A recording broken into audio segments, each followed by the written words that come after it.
Good afternoon, everyone, and welcome to Objective Leaders portion of the show. And I'm Joe Mauricio. This afternoon, I have one very big surprise coming from the state of Wisconsin, way close to Minneapolis. And welcome to our show. And her name is no other than Brenda Rausch. Welcome to our show. Thank you, Joe. And the reason why she's here is because of this book, Stepping into Trust. What is stepping into trust means? What you wrote the book I did. and stepping into trust.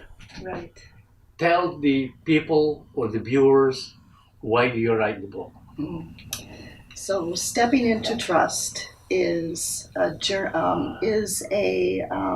story of my recovery journey over the course of several years. I felt that it was important to share my journey in order to help others, to provide hope and healing to those on a recovery journey. And you are professionally, you're a certified counselor. Yeah, I'm a licensed drug and alcohol counselor for the state of Minnesota, and I have a master's degree in addiction counseling. And has your trust in God really grown with this experience, with your experience? Yes. What, did you lose it before? No, I think God puts us in situations to expand our trust in Him. And sometimes these situations are uncomfortable. However, in order for me to feel like I can trust God more, I need to step out and enjoy what's available to me, take risks. And so stepping into trust, I mean, it's about a journey, stepping forward. And it's a process. And I was taught in school to trust the process. So to show up and do something new like this is very new for me. I never envisioned myself as an author, certainly not a poet. And so over the course of several years, I find myself in the situation with a book and with the story to share. So what's your biggest challenge in growing your trust? Really showing up and doing the thing that I feel God has called me to do.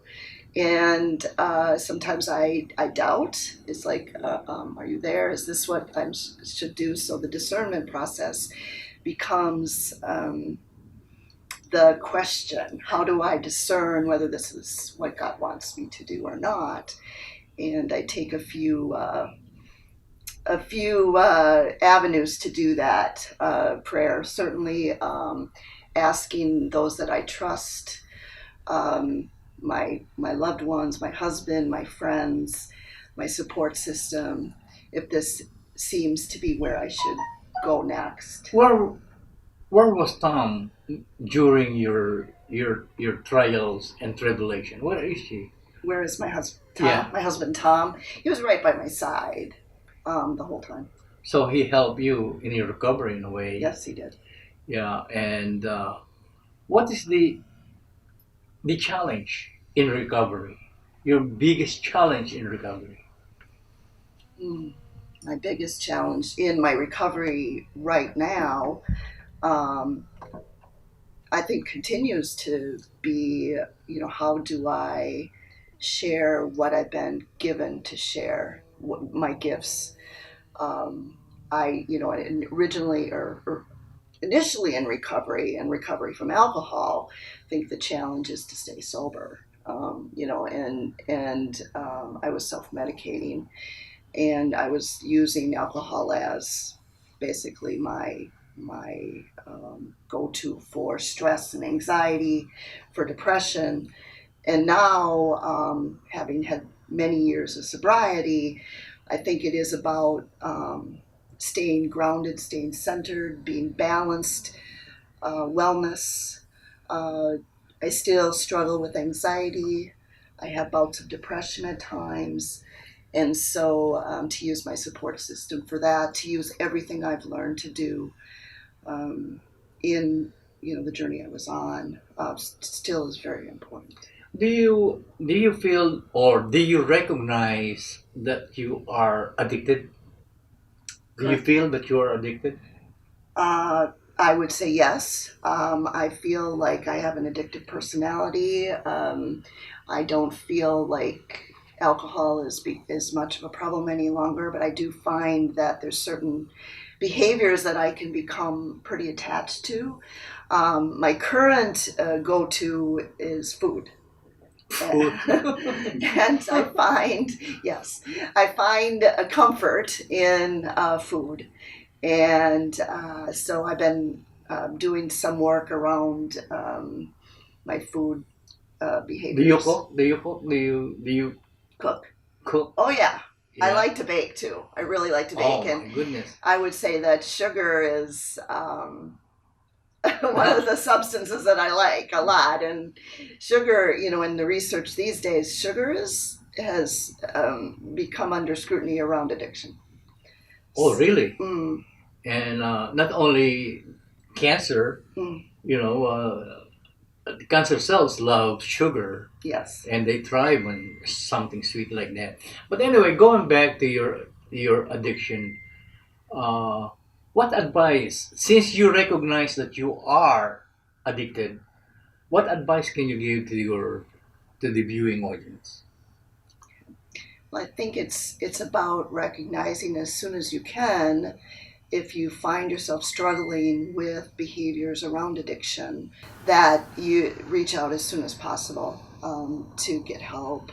Help is available. There's a lot of self-help in many, certainly in the city. There's a lot of self-help programs. Certainly treatment centers. I highly recommend taking a look at. Talking about addiction, there's a lot of substances that easily you can get anything. Prescription drug, for example, Yes. opioid is one of Yes. Yes. the current addiction trend, and I think when you are recognizing that you are getting addicted, can you stop? Can you stop the process, your craving for something?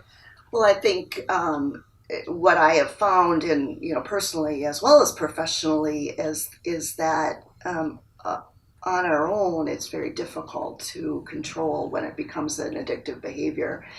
That's why it's defined as addiction. It's not controllable on our own. There are, opioids, for example. Mm-hmm. Certainly, a doctor that's prescribing opioids would recommend a taper process. So if someone had surgery and they are really, struggling with pain, which is very common, Mm-hmm. and one needs something for pain because pain is not a good thing to be in. That creates all sorts of health problems, and so we need to have pain control. However, there needs to be a process of tapering off and with professional help. And if that goes on for real long, it's harder because the body develops a tolerance to the medication. So then it becomes a bigger struggle because the body wants it. It's not even the I want to get high anymore. My body needs it to stay normal when it comes to pain.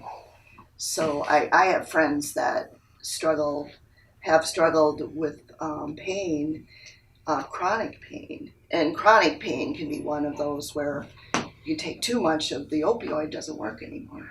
Yeah. So then what do you do? And then yeah. it causes all sorts of side effects. Well, you're giving counsel to a lot of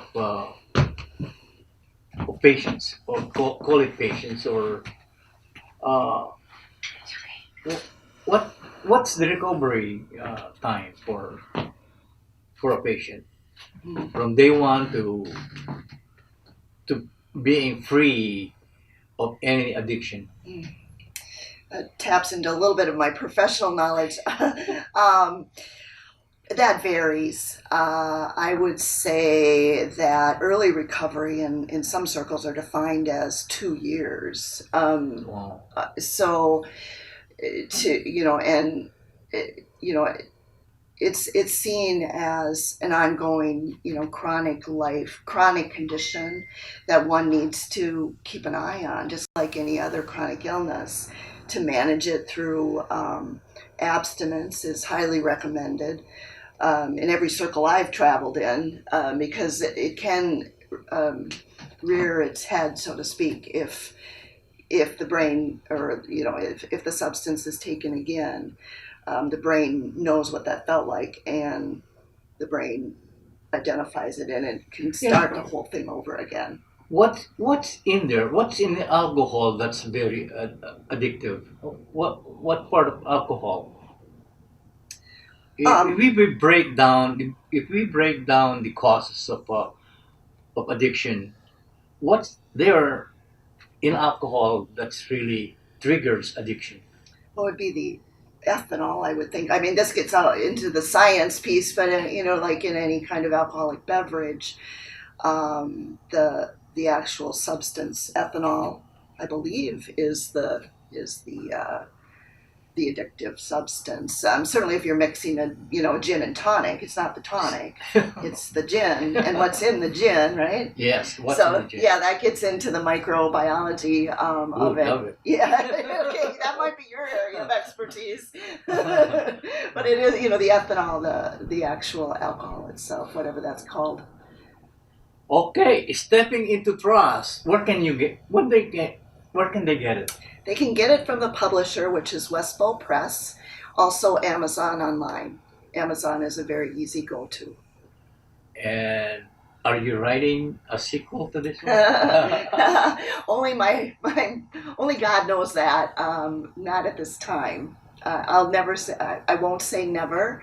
But it's really in God's time what I do next. Okay, last words. I want you to give people some advice on how to step into trust.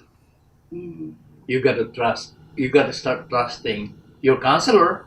You got to start trusting God. So, in that order, can you give them some advice? Well, I think it is about practice. Stepping into trust, that indicates an action. And so I think we just need to show up and do what we feel called to do. And that is a practice that will get more comfortable the more we do it. And that's been my experience. Writing a book, first time, it's like, I don't know how to write a book. So, just have to, if you feel God is calling you to do something, I think the only way to get more trust is to actually give it a try, and also know that that it's okay to fall down, um, because that's the only way we learn. Correct. Yes. Fail is a lesson for success. Again, this is John Mauricio. Stepping into trust.